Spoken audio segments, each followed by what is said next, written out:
Taking time out of his busy day and, busy existence at this point. Rockford Police Chief Dan O'Shea taking some time for us this morning. Chief, good morning to you. Good morning. How you feeling this morning? Tired, but good. Yeah, quite a night, quite a weekend. Looking at some of the photos, catching some of the videos on social media, catching some of the commentary. You and the mayor had a talk with folks last night. Where do we stand right now? We stand pretty well in the city and in the region. We Saturday the protest, which was done for a good reason, peaceful protest, try and spark change, try and spark conversation. That was all good, and unfortunately, nobody even remembers that because all they can remember is the disruption from the small few that want to do nothing but create chaos after the protest, and that's what everybody wants to talk about, obviously. And then the looting and the just reckless criminal behavior that has followed that night, and then tried to follow until last night. But we did a lot to nip that in the bud, so to speak. Everybody in uniform okay after what went down yesterday? Couple bumps and scrapes, but everybody's good and good spirits, and still trying to push the message of 99% of the community works with us and is for us, and we're part of it. And that's what we continue to work on, and we all just need to focus our efforts on that 1% that want to hide behind, a good cause, and then they want to come out and create chaos. So we get a ton of support publicly, phone calls, texts, emails, anyway, social media posts. Like I said, 99% of the residents and business owners are 100% behind the police from all of our agencies, and we really appreciate that. We're just working on the 1%. You mentioned the conversation that you and the mayor had with some citizens about things that need to change. That you obviously seem are admitting some things need to change. What kind of dialogue was that? What kind of suggestions were made? The suggestions involve more than just police, more than just the judicial system. There's a lot of factors that underlie the state of our country, and socioeconomic factors, education factors. Those all factor into things that get to where we have to deal with individuals. Let's put it that way. Once they come into the law enforcement arena, we have limited options what we do with people. We have the powers of arrest to keep law and order. We try and go beyond that and work with the community to have a great relationship so we don't have issues, but there are things that need to change. And we are changing things here just in Winnebago County. I'll leave it that in about a month or two we'll have some judiciary changes on procedures that the chief judge will talk about in the coming month or two, and those are little things that we can do here.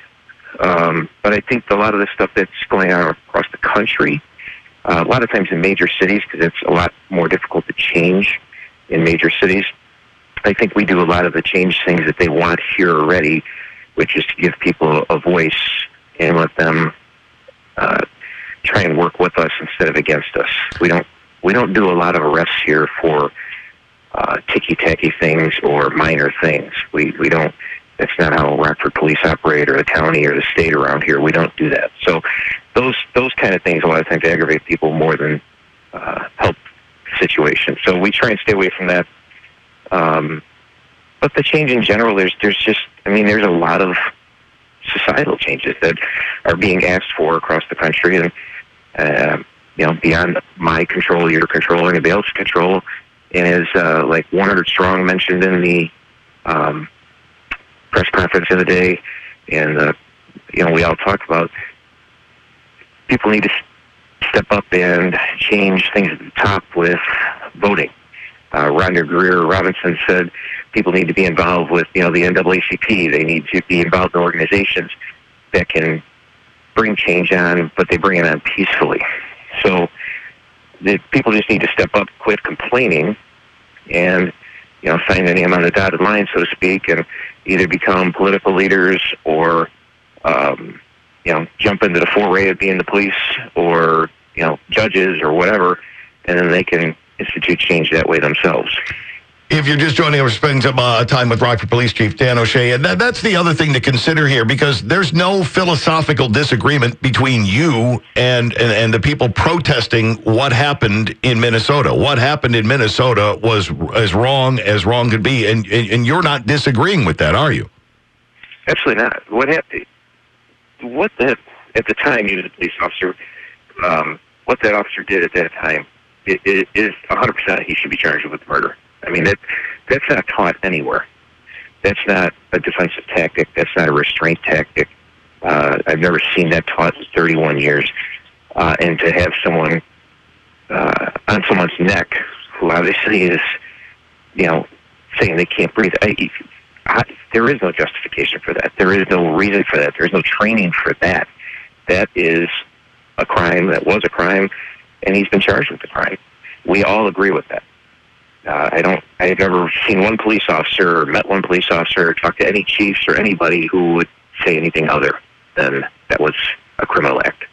And I haven't seen that anywhere else that I'm reading, because we're hearing comments from sheriffs and police chiefs and civic leaders from all over the country. I've not found one leader in law enforcement who was even leaning toward that, well, maybe we don't know all the details. Well, maybe no, everybody's been pretty universal in condemning that this was absolutely wrong and steps need to be made. So, maybe tone the violence back a little bit, because you have a like mind on this issue. Absolutely. And the violence, violence perpetuated in the name of stopping violence, it's you can't have it.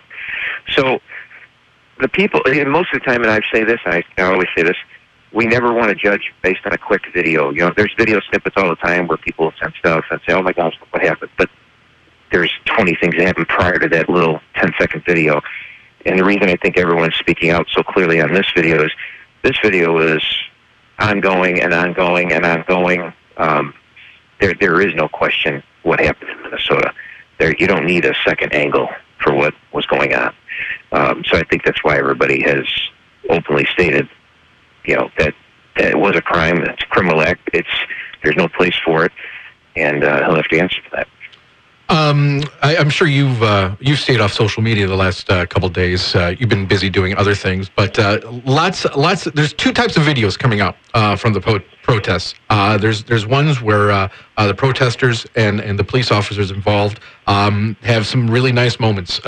Flint, Michigan, had a really nice one. You've some police officers hugging protesters. Really getting into the community.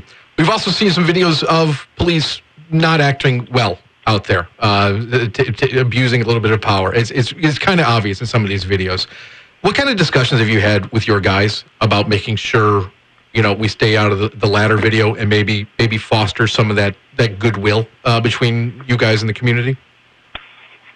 Well, I mean, I send out emails all the time about community involvement, community engagement. Sent one again yesterday or the day before about, you got to remember 99% of the people are behind us. And, people that aren't behind us are committing criminal acts. We obviously have to deal with them. But the rest of them, we're standing in line with them, if you will. So during the protests, we had no problems during the initial protest, the peaceful protests, from 4 to 6, 6:15. Those individuals that came out, we stayed away. They wanted to voice their opinions and they wanted to have speeches, and they had sent notice, and we said, okay, that's great. Freedom of speech. We'll protect the protesters and give them free space and free reign up to the point where criminal behavior starts to occur. And then it's a give and take of how much criminal behavior are you going to accept before you say enough's enough. And that's always a game time decision, if you will. And my command staff and I, there was windows broken, cars damaged, walls damaged, signs damaged, graffiti. And then you get to a point where, okay, now that's enough windows. Now you're not just hitting windows, but you're hitting my officers with rocks. Windows can be replaced. I'm not going to have my officers get hurt in the name of you want to try and make a statement when the protest is already over and now you don't want to go home.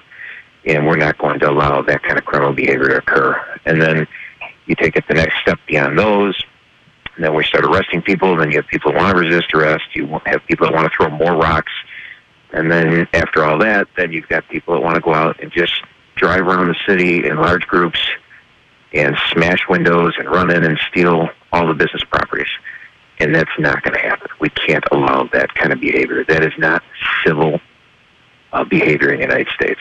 And we're not going to allow it here in Rockford. So those individuals, we're coming after. Chief, we appreciate you taking time with us. We know it's a very, very busy and a very trying time. We appreciate you being open to come on and talk this over with us. And our doors and mics are always open. If there's ever anything that you want to pass along to the public or want to share, we are ready and glad to receive that call from you. I appreciate it, and appreciate all the support as always. Take care.